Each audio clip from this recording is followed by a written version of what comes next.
Ang tanong ko sa iyo, sabi ni Apostol Pedro, ang iglesia dito sa Roma ay kapatid nyo sa Panginoon.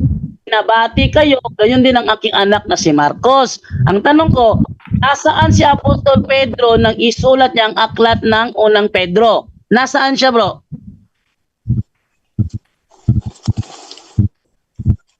Ang sabi kasi dito, nangungumusta si Pedro doon sa Roma. Bro, sagutin mo bro ha. Ano ang here para sa iyo? H-E-R-E. Ano ang here para sa iyo? Ano ang Tagalog ng here?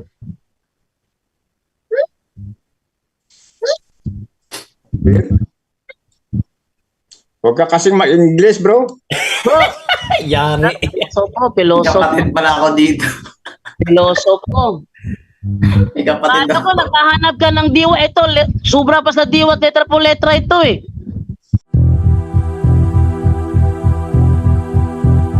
Dahil sa katotohanang ipinapangaral ng Santa Iglesia Katolika na hindi maitanggi ng mga protestante sa lungatang aral at bahayag ng mga pastor.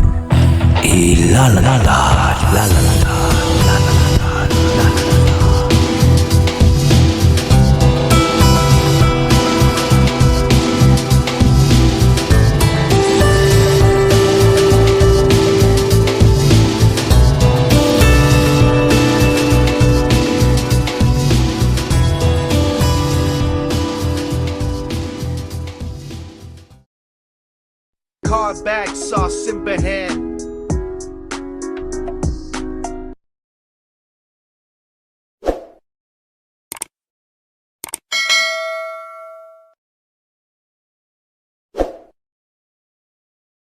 Naririnig mo ako? Yan na. Yes, naririnig ka bro. Okay. Ano ka gusto itanong bro? Yung ano lang, bro, kasi gusto ko sanang makipagtalakayan sa'yo, pero ito ang hirap sa akin kasi hindi ako marunong gumamit ng cellphone, kaya nagpapaturo ako dito sa anak ko. Anong gusto mo talakayin bro? Yung kansan na, parang usapan lang, bro. Sige, ano yung bagay na yun bro? Ang naririnig ko kasi sa inyo, kadalasan sinasabi nyo na paumutin. Hello, naririnig mo ako? Yes bro, naririnig ka bro. Oo. Kadalasan kasi naririnig ko na sinasabi nyo na si Pedro, yun ang naunang papa sa Roma, yun. Kaya, siyempre, gusto ko ring malaman kung saan nyo nakuha yung batayan nyo na si Pedro yung naunang papa sa Roma. Yun ang pinakapunto ng gusto kong pag-usapan natin. Sige. Ba't kami naniniwala na siya ang unang papa sa Roma? Oo. Okay. Yun ang gusto kong makita kung ano ang batayan ninyo. Okay. Kami bro, naniniwala kami na si Apostol Pedro ang unang papa sa Roma kasi siya ang unang obispo sa Roma. Hindi siya papa dahil may tumawag sa kanyang papa. Hindi siya papa dahil nagpapatawag siyang papa. Hindi siya papa dahil yun ang turo ng Katoliko. Kaya siya papa kasi siya ang unang obispo sa Roma. Kung babasahin natin yung Catholic Dictionary na laging ginagamit ng Dating Daan, tignan ko muna ha. Yung ginagamit ng Dating Daan, the Catholic Dictionary, itong sinasabi dito. Yan, ang sabi ganito. Catholic Encyclopedia, Volume 8, page 171, the Pope, the popular title of the Bishop of Rome, successor of Saint Peter and visible head of the Catholic Church is Pope. Derived from the Greek papas, title was first mentioned by Saint Ennodius, date 521 and has been in general use in the Western Church since the 11th century. So yung Pope ay popular title of the Bishop of Rome. Ngayon, sino ba ang first Bishop of Rome? So, mas maganda alamin natin kung sino ba ang first Bishop of Rome para search ko muna ito ha. Who is the first Bishop of Rome? Sargento. Yes. Yun nga ang kasi kung history sa akin, mas gusto kong paniwalaan yung may batayan sa Biblia kahit hindi letra por letra kung sa diwa. Okay. Kasi So, yan nga ang hinahanap ko dapat Brother Jendo, interruption. sa Biblia. Pwede ba dapat, malaman anong reliyon niya? Anong siktasin? bro, anong salita ka bro? Bago kita sagutin bro. yan nga ang gusto kong patunayan kasi di ba dapat tayo ay naniniwala sa Biblia. Bro, So, anong sekta ka bro?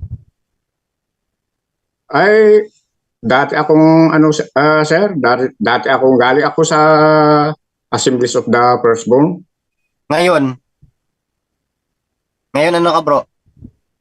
Ay sa ngayon hindi na ako pumapasok sa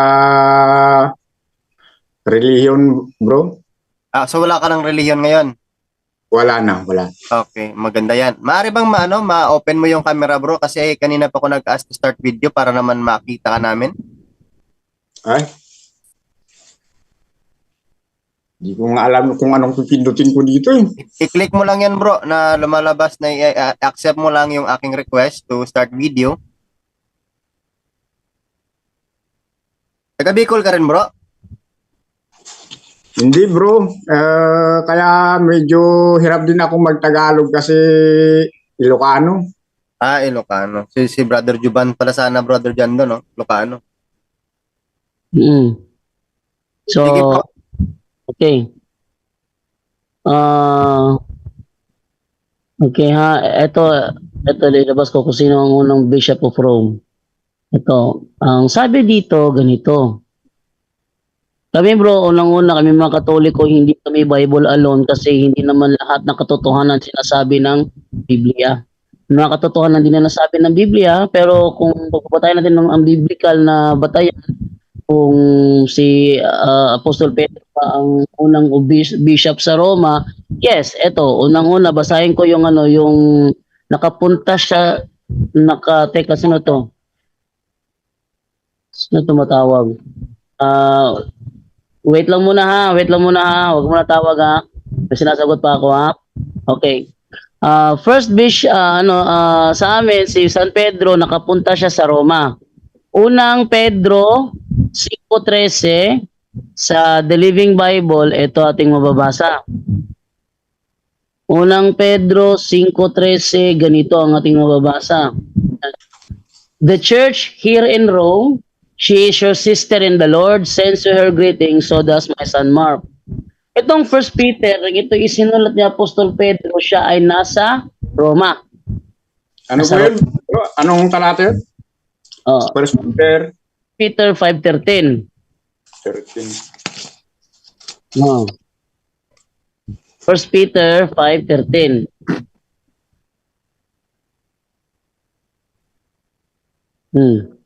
Okay na, nakita mo na? Oo. Yung nangungumusta? Oo. Oo. Ano, okay ka na?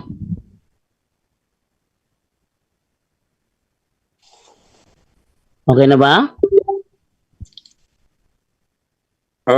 Sabi kasi dito sa 12, isinulat ko yun.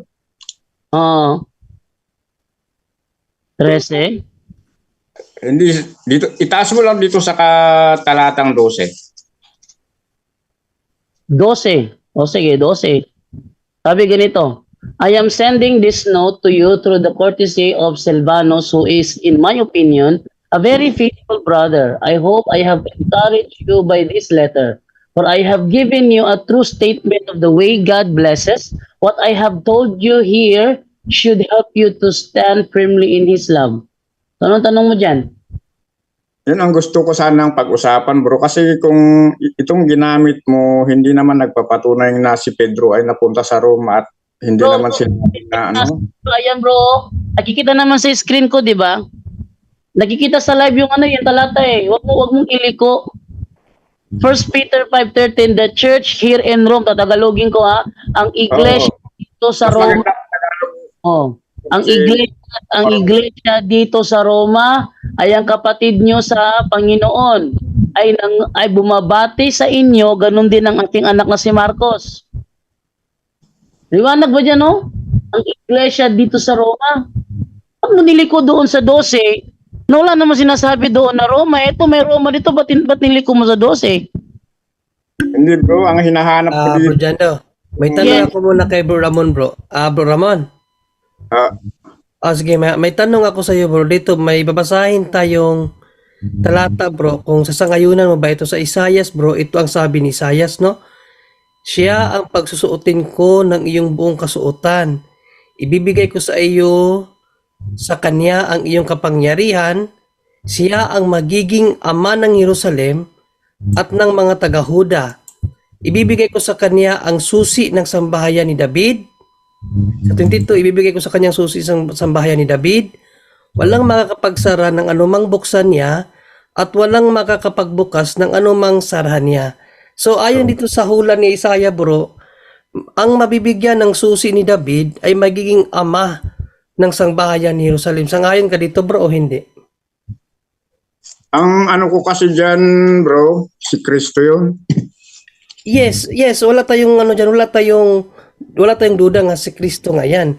Pero sa tanong ko, ang mabigyan ng susi sa sangbahayan ni David ay magiging ama ng sangbahayan ni Jerusalem. Sangayon ka ba dyan o hindi? Yung, pakiulit nga bro. Ang mabigyan nitong susi sa sambahayan ni David ay magiging ama. Sangayon ka ba dyan o hindi? Si Kristo ngayon o Yes, wala tayong tutol dyan. Ang tanong ko, kung sangayon ka ba na ang mabibigyan ng susi, magiging ama? oo, kasi naging ama nga natin, naging ama nga si Kristo. Yes. So yung susi na pinangahawakan ni Kristo, ibinigay ba niyan sa iba o wala? Siguro baka gusto mong palabasin yung Mateo Oh 16. yes, yan kasi yan ang konteksto niyan. Kaya nga siya ang unang ama ng sangbahayan ni David o ni Panginoon sa Kristo kasi ang susi na yan ibinigay niya kay Pedro. Alam mo naman pala ang talata, tinatanong mo pa. Hindi lang naman. Kalinaw naman dyan kapatid na sa Mateo 16:18 yung susi na yan ibinigay niya kay Pedro. Di ba? Mababasa naman dyan at sinasabi ko sa iyo, ikaw ay Pedro at sa ibabaw ng batong ito ay itatayo ko sa iyong iglesia, ang aking iglesia at ang pintuan ng daigdig ng mga patay ay hindi magtatagumpay laban sa kanya. Ibibigay ko sa iyo ang mga susi. Kaya nga ibinili niya kay Pedro ang susi kasi nga babalik na aakyat na siya sa langit. Oo. Ayun, bro, alam mo sa binasa ni John Ray na binigay ni Kristo ang susi kay Apostol Pedro? Oo, sang-ayon ako doon.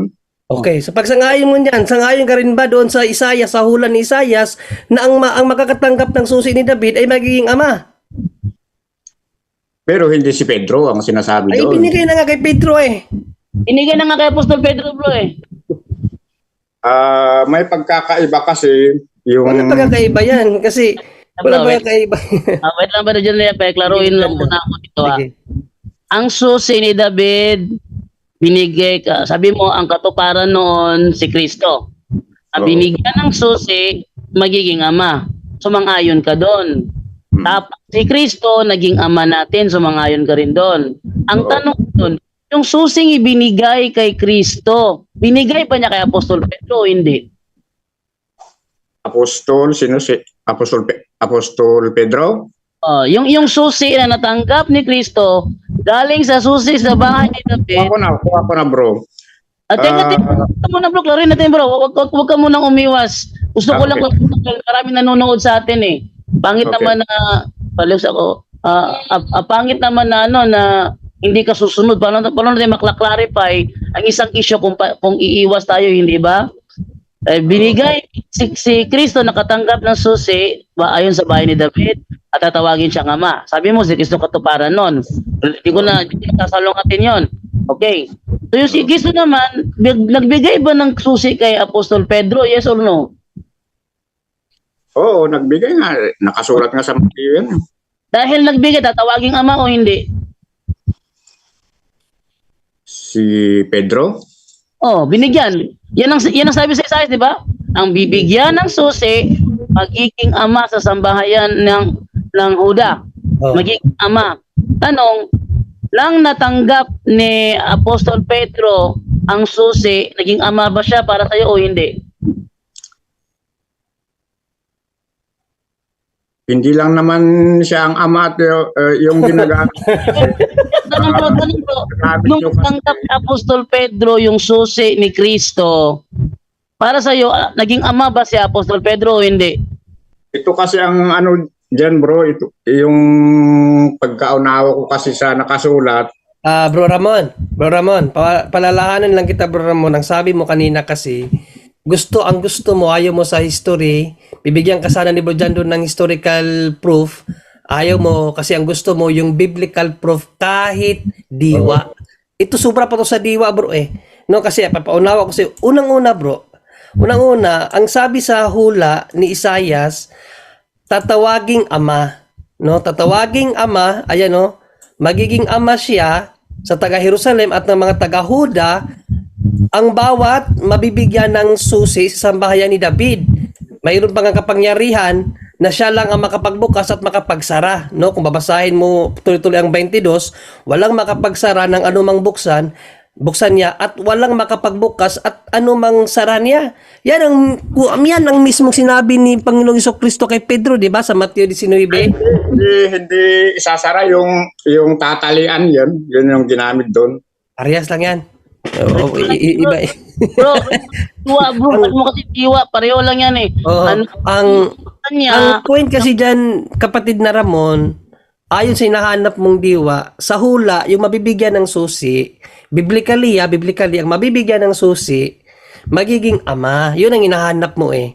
Ngayon, si Pedro, binigyan ng susi, napakalinaw dyan sa 18 tinumpisahan. At sinasabi ko sa iyo, si Panginoong Jesucristo ang nagsalita nito, ikaw ay sino ang sinabihan dito, bro? Bro Ramon, kung makikita mo dyan, sino ang sinabihan? Sinabihan ni Panginoong Jesucristo. Yan, naka-highlights na dyan, no? hindi ko makita. Hindi mo pala makita. Sige, basahin ko na lang. At sinasabi ko sa iyo, ikaw ay Pedro. So si Pedro to. At sa ibabaw ng batong ito ay itatayo ko ang aking iglesia at ang pintuan ng daigdig ng mga patay at hindi magtatagumpay laban sa kanya. Ibibigay ko sa iyo, Panginoong Jesucristo to eh. Sabi mo, di ba? Si Panginoong Jesucristo yan is tama yon. Nasa Revelation 3:7 yon. Ang humahawak ng susi ay banal sa Panginoong Jesucristo. Pero sa 19, ibibigay ko sa iyo, ibinigay niya kay Pedro ang alin? Ang mga susi ng kaharian ng langit. At ito yung sinabi sa Isaias, ang ipagbawal mo sa lupa, ipagbabawal sa langit. At ang ipahintulot mo sa lupa, ipahintulot sa langit. Nakita mo yung parallelism? Yan yung sinabi.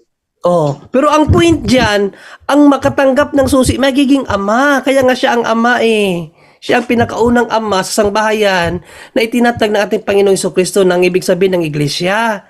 Siya ang ama, kaya siya ang pinakaunang ama ng mga Katoliko as visible head of the church Christ founded. Bro John Ray, baka hinahanap niya yung salitang Pope. Yung Pope, ama din naman Okay. yun. Yun lang naman yun. Para mas maintindihan niyo po, brother. No? Kasi yung mababasa kasi yung Kanina, diwa lang ang hinahanap mo. Ngayon, mababasa na. si Pedro, pakinggan niyo muna ako. Si Pedro wait lang muna. Tayo dito, nakikipagtalakayan ka for clarification. Hindi ba? Mag-clarify tayo.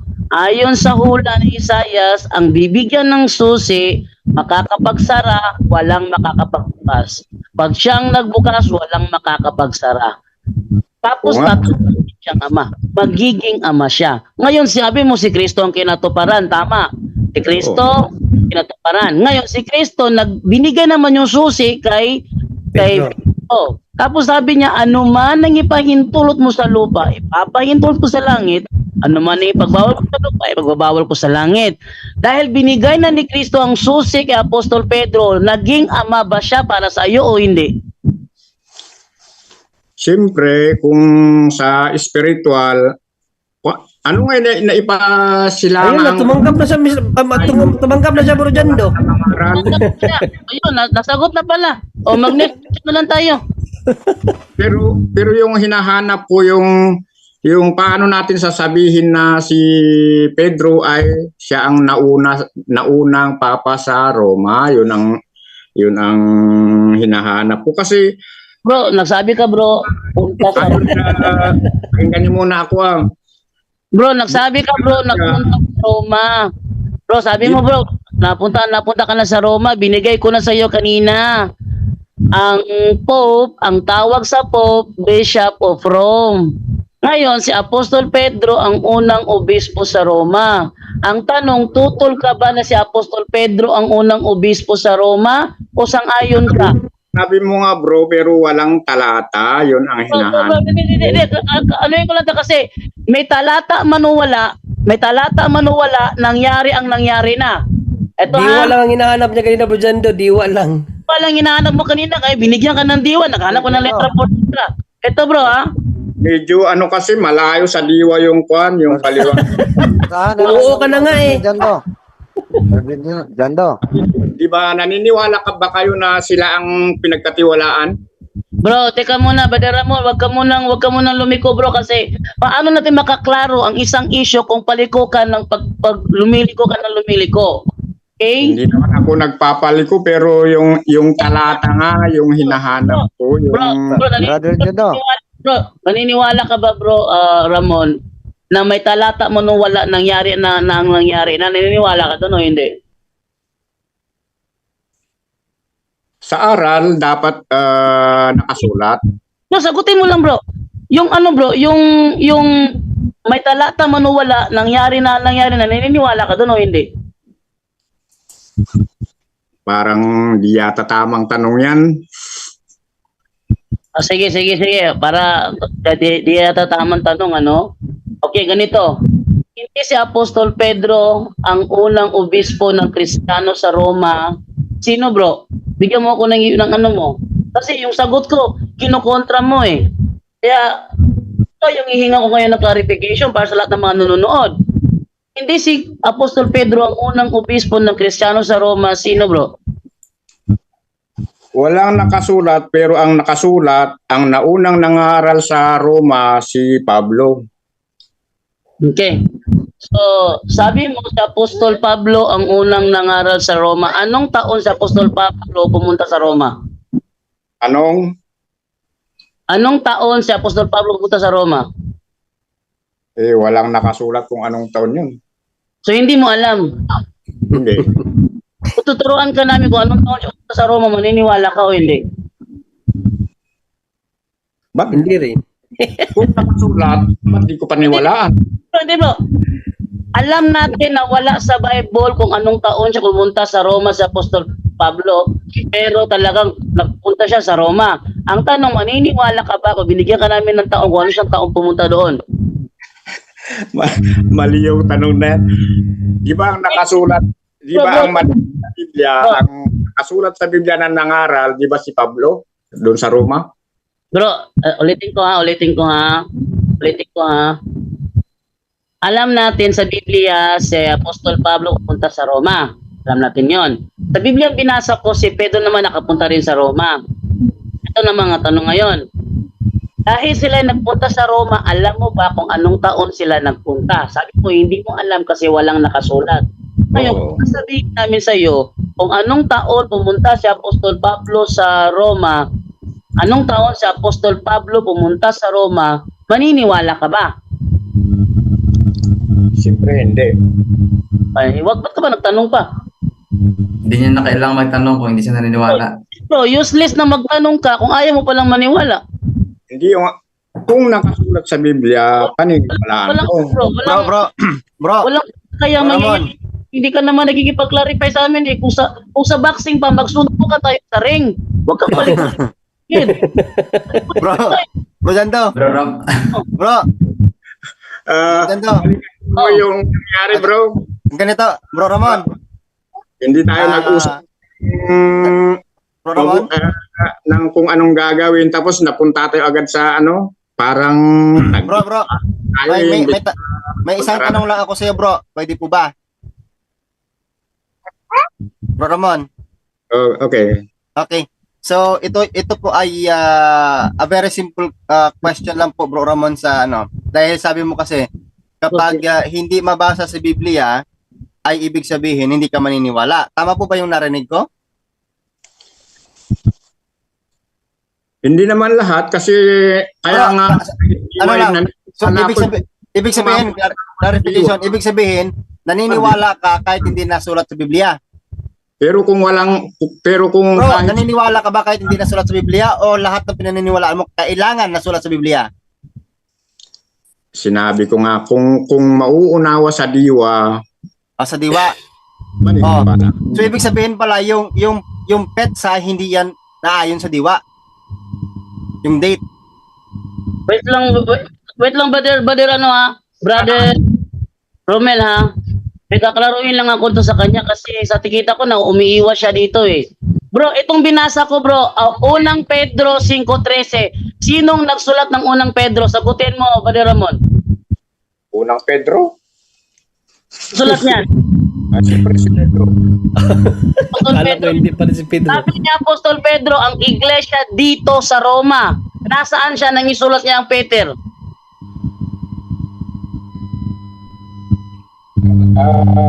Ganito bro, kasi itong binabasa ko kasi Sagutin bro, sagutin mo pa, huwag kang umiwas bro. Huwag kang umiwas kasi may talata ako nakikita. Kanina naghahanap ka talata. Ngayon may talata ko ipinapakita sa screen, nababasa sa mga live namin. Babasa ha? Kaya ipakita mo rin sa kanila, sinasagot mo ang aking tanong. Tanong, nang sabihin ni Pedro, ang iglesia dito sa Roma, nasaan si Apostol Pedro nang isulat niya yan? Magpapaliwanag ako ng konti. Hindi, bro, wag kang magpaliwanag, bro. Bro, wag ka muna, i-mute mo nga muna. Tinatanong ka, wag kang magpaliwanag. Wag magpaliwanag kasi tinatanong kita ng diretsyo. Okay? Ibigay mo ang sagot, diretsyo rin. Para matapos ang isyong pinag-uusapan kasi hindi tayo matatapos kung iwas ka ng iwas. Ang tanong ko sa iyo, sabi ni Apostol Pedro, ang iglesia dito sa Roma ay kapatid nyo sa Panginoon. Nabati kayo, gayon din ang aking anak na si Marcos. Ang tanong ko, nasaan si Apostol Pedro nang isulat niya ang aklat ng unang Pedro? Nasaan siya, bro?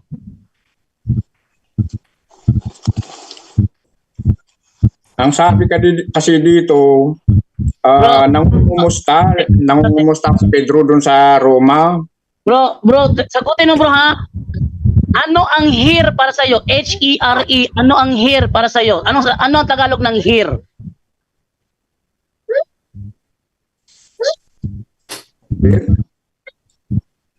Huwag ka kasing ma-English, bro. Bro, Yari. piloso. kapatid pala ako dito. May kapatid Paano ako. ko naghahanap ka ng diwa? Ito, sobra pa sa diwa at letra po letra ito eh. Ano ang Tagalog ng here? Kawawa ka naman sa tanda mo yan, hindi mo alam kung Tagalog ng here? Dalawa lang yan bro, dito o babae. Ano yung here bro? Sa Tagalog bro, ano yung here kung hindi yan dito? Babae.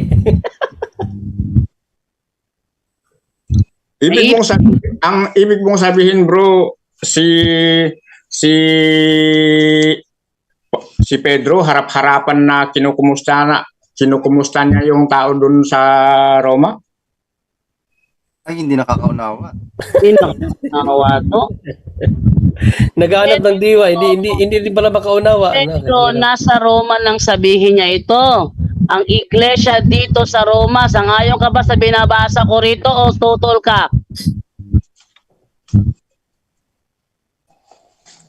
Kapatid na Ramon, ang nais ipahiwatig ni Bro Jando sa iyo, yung binasa niya, yung binasa ni Bro Jando sa iyo, Bro Ramon, para maunawaan mo, ang nagsulat noon si Pedro. Ganito ang pagkasulat ni Pedro. Ang kapatid ninyo dito sa Roma. So nung sinulat ni San Pedro, inako niya na siya ay nasa Roma kasi nga ang kapatid niyo dito. Siya ang nagsulat eh. Hindi mo naman pwedeng sabihin ikaw nagsulat tapos wala ka doon. Sabihin mong dito tapos wala ka doon. Illogical yun. Kaya nga, ang kapatid nyo dito, ibig sabihin nandun siya sa Roma, kapatid. Si Pedro na nagsulat ng 1 Peter, nandun sa Roma. Kaya nga, ang kapatid nyo dito sa Roma ay nangangamusta sa inyo at ang inyong anak, at ang inyong kapatid na si Mark, na aking anak, tinawag niyang anak si Mark. So ano siya ni Mark? Kung si Mark, hindi niya tunay na anak din si Mark eh. Pero tinawag ni Pedro na anak sa pananampalataya. So dahil anak niya sa pananampalataya si Mark, ano si Pedro, bro? Father. Tatay. Oh, ama sa pananampalataya, tama? Oo, oo. Oh, so nasagot na yung sagot tanong mo. Hindi nga. Ama nga, pero hindi lang naman siya ang ama. Kagaya Kahit pa marami, bro, hindi yan ang argument mo. Ang argument mo, kung saan mababasa na si Pedro ay ama. Hindi mo argument kung ilan ang ama. So, ibang topic yun. Sa argument mo lang tayo mag-focus kung si Pedro ba ay ama, saan mababasa. Inako mo na ngayon, so tanggapin mo na yan. Natalo ka sa gabing ito. Kahit hindi ito debate. Pero yung ginamit nyo dahil sinabi niyang dito, ibig bang sabihin na siya na yung unang papa? Ganun kasi yung pinapalabas. Ay, ibang argument din yan. Ang kinaklaro lang namin muna dito, bro, bago natin yan takbuhan kung siya bang una. So, sangayon ka na ama din siya sa pananampalataya. Oo. O, sangayon ka na doon. Oo. Okay. So, dahil siya ang una, sangayon ka, dahil ama si Pedro, sangayon ka ba na yung ibang mga kasama niyang mga apostol, mga ama din yon?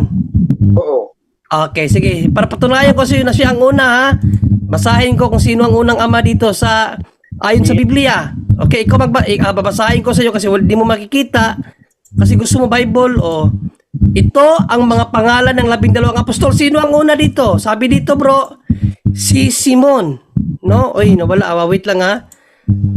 Oh, sabi dito, sa pinakauna sa lahat, ito ang mga pangalan ng 12 apostol. Si Simon na tinatawag na Pedro ang pinakauna. O sa 12, bro, sino ang pinakauna? Nung sinulat, una si Pedro na isinulat. Di siya nga ang una. Walang diwa na nagsasabi na pinapatunayan na siya ang pinakauna. Siya na nga yung una eh. Ba't siya ilagay sa una kung pinakahuli pala siya? Ano ka ba? Ba't siya magiging una kung nasa pinakahuli siya? Sige nga, gamitin mo nga yung logical mo, bro, na reasoning. Hindi, Inilagay nga siya ng Diyos, pinakauna siya sa 12, siya ang di ba, aminado ka na lahat ng apostol ama, tama? Wait lang ba na dyan eh, wait lang. Sige, bro, Jando. Minute po kasi nakikita ko sa kanya, nangaasar lang siya.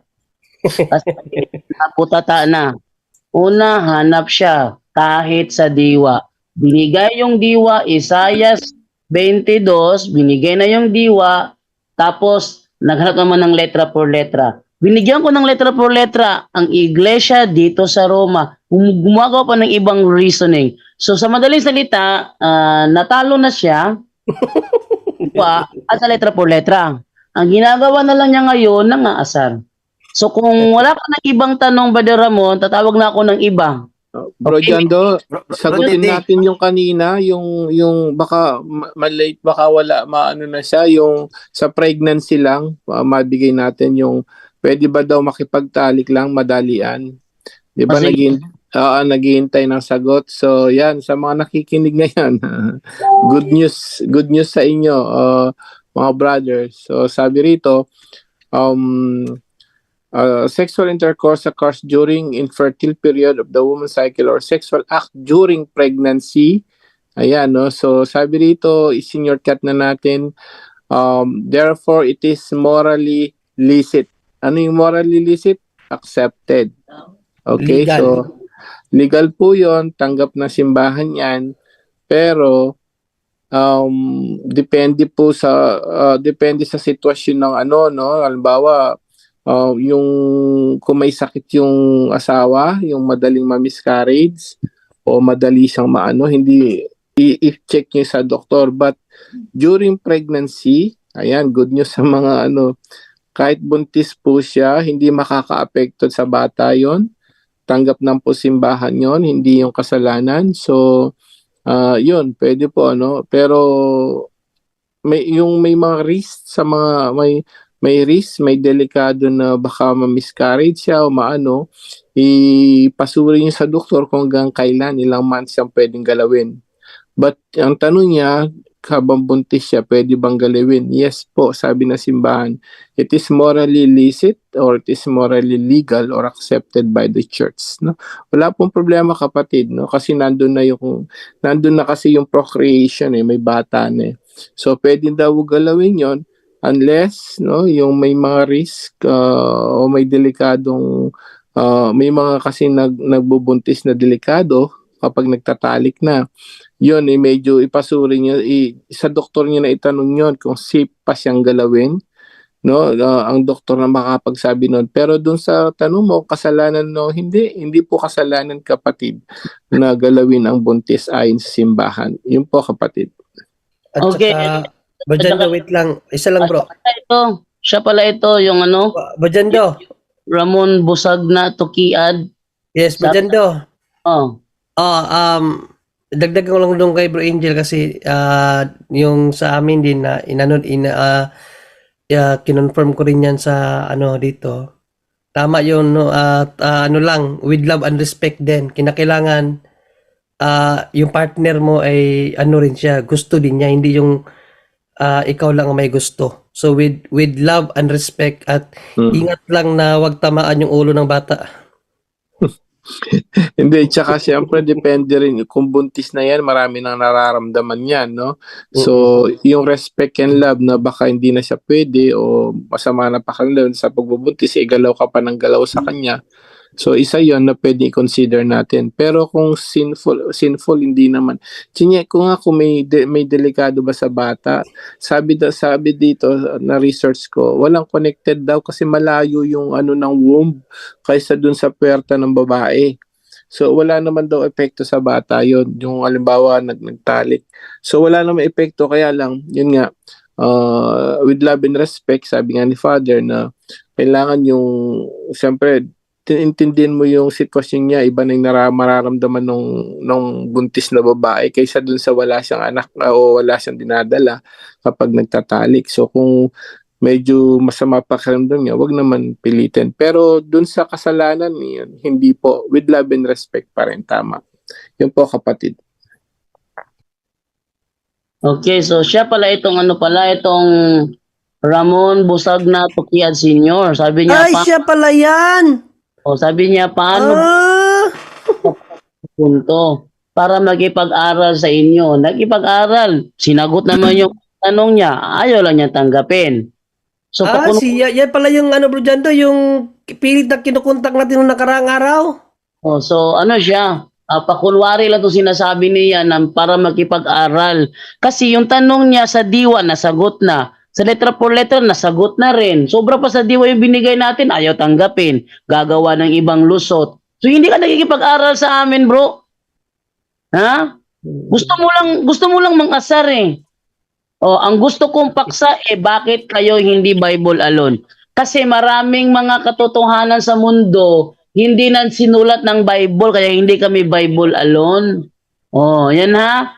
Sabi niya, wala tayong dapat pag-usapan. At saka, Bro Jando, nakakapagtaka siya, ba't naniniwala pa siya sa Bible? Wala na siya sa pang-relihiyon ngayon, sabi niya kanina. Yun na nga. Kaya, Brother Ramon, sa madaling salita, kahit mag-deny-denial ka pa dyan, maraming nanonood, nabutata ka sa diwa at sa letra po letrang mabasa, nabutata ka doon. Kung meron ka pang ibang tanong, itanong mo na. Kung wala, lipat ako sa iba. Okay? Ramon, nasampulan ka na tuloy. Sige, huwag ka mang-asar. Hindi ito lugar para sa asaran. Sige, mag-unmute ka. Iparamdam mo sa amin na magaling ka, bro. Hindi yung parang pinapakita mo sirado isip mo. Sige na. Ramon, mag-unmute ka, Ramon. Ayaw mo na mag-unmute? Okay lang, ayaw mo na mag-unmute. Lipat ako sa iba. Last question na lang. Ayaw na niya mag-unmute. Nabutata. O dito tayo. Bitagam. Nagtanda na. Magipag-aral ka sa amin, dapat bukas ang isip mo. Kasi kahit sa diwa, may sa diwa. Binigyan ka ng diwa, ayaw mong tanggapin, liko ka pa rin. Saka, binigay na natin yung siya lang ang binigyan na susi. Siya lang binigyan. Sa lahat ng mga apostol, sabi niya, paano nalaman siya nga yung una, siya yung ganito. Siya nga binigyan na susi eh. Tsaka siya nga lang at ang pension ninyo, pinalitan nga ng Pedro eh, yung pangalan niya eh. Hindi At naman saka talaga siya ang pinakauna sa 12 bro angel na hinahanap at niya. siya ang yun na nga. At sasabihin niya, bakit daw siya yung una, siya daw yung papa, siya daw yung ama. At tandaan mo, brother, no, kung nakikinig ka ngayon, ang papa, ang term na papa, ay yun ay Latin. No? Papa is Latin word sa ama. So wag mo hanapin yung papa, yung Latin word dun sa Tagalog or English, no? So kasi ang papa Latin yan, Lating salita. So doon nalilito yung mga tao. Ang pope or papa is a Latin word na ibig sabihin ama. Biblically, binibigyan ng susi, pinapangalanan ng ama ang pananampalataya. Bakit siya ang una? Siya lang kasi siya lang binigyan eh. Tapos siya pa yung pinakaunang lagi dyan luna sa listahan si Apostol Pedro. And then sa church history, sa kasaysayan, siya talagang pinakaunang papa, kapatid. So hindi mo pwedeng ipaghiwalay ang Biblia at ang church history, no? At ang kasaysayan ng simbahan. Hindi mo pwedeng paghiwalay yung kapatid dahil pag pinaghiwalayin mo yun, hindi mababasa hindi mo mababasa namatay sila, hindi sila namatay. So kung gusto mo letra por letra, paano yan? Hindi mo naman mababasa na pinatay sila. Di paano yun? Hanggang ngayon buhay sila. Dahil hindi sila Naalala ko tuloy bro Angel yung debate ni Padre Darwin nung nakaraang linggo lang, nakaraang buwan ba yun kay Anides. Sabi ni Archie na hindi totoo yan kasi wala sa Biblia, sabi ni Padre Darwin. Wala tayo sa Biblia, hindi rin tayo totoo. Hindi tayo totoo. Hindi tayo nag-i-exist kasi wala tayo sa Biblia. Napansin ko yung huling hirit niya, sabi niya, dahil ba dyan naging papa si Pedro? Dahil ba dyan naging papa si Pedro? Sinagot ko na kanina, hindi siya naging papa dahil tinawag siyang papa? Hindi siya naging papa dahil nagpatawag siyang papa. Hindi siya papa dahil sa turo ng Katoliko na papa siya. Naging papa siya dahil siya ang unang obispo sa Roma. Tanggapin man yan o hindi ni Ramon, nangyari na ang nangyari na. Kaya sabi ko nga sa kanya kanina, naniniwala ka ba na may talata man o wala, nangyari na ang nangyari na? Sabi niya, ang layo niyan, ang layo. Kung malayo, bakit yan ang nasa reality? Bakit yan? List of popes natin, sino nangunguna? Apostol Pedro, tumututol ka, bigyan mo ako ng una.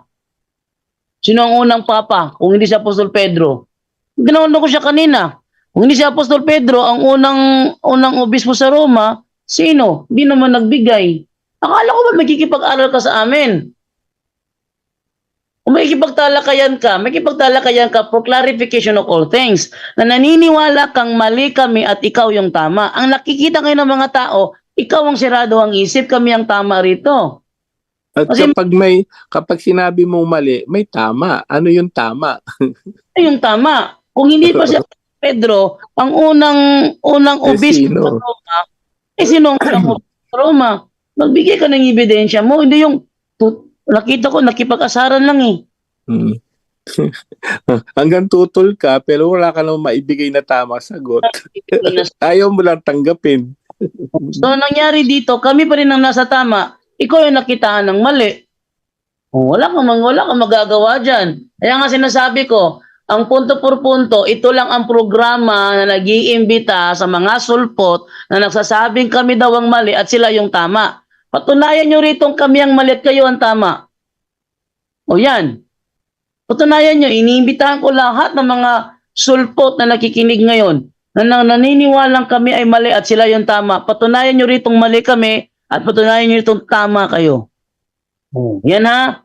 O ino-open ko yan sa lahat ng mga nakakapanood. Lahat ng mga supporters, i-share nyo ito sa mga sulpot. Iparating nyo ito.